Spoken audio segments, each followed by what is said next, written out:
skuffet blik fra konen, da han lister hen mod døren. Satans os, jeg troede jo du sov.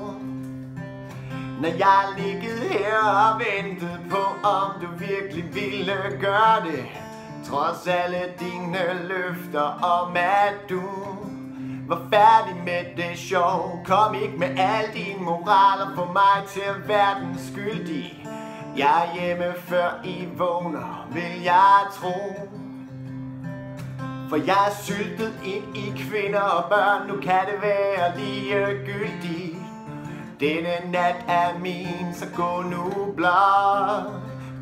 blot til ro.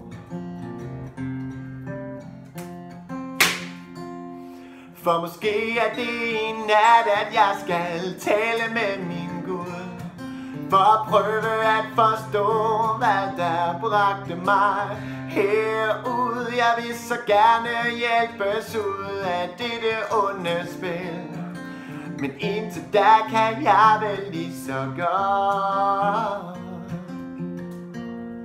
tage et sidste enkelt til.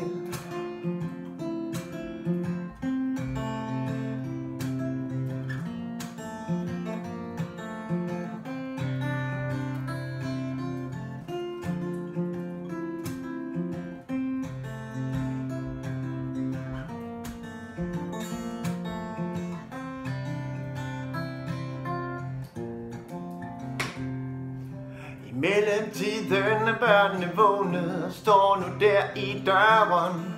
De kender far i denne tilstand, at han kan være en farlig mand, men han kigger tavs på sine fødder og lukker døren bag sig. For en mand med sort samvittighed har ikke meget at gøre med. Mor tager den mindste op og siger med blanke øjne: vi må hellere få jer ind i seng, for dagen den har bæret lang. Men kan far ikke lide os mere, kan hun høre drengen spørge, og så må hun atter til at give ord. Jo, men far er taget på værtshus for at tale med sin Gud. Vi må håbe, at han finder ham, så han aldrig mere skal ud. Luk nu jeres øjne, så skal jeg synge, hvis I vil. Og så sætter hun sig grædende og synger en sidste vise til.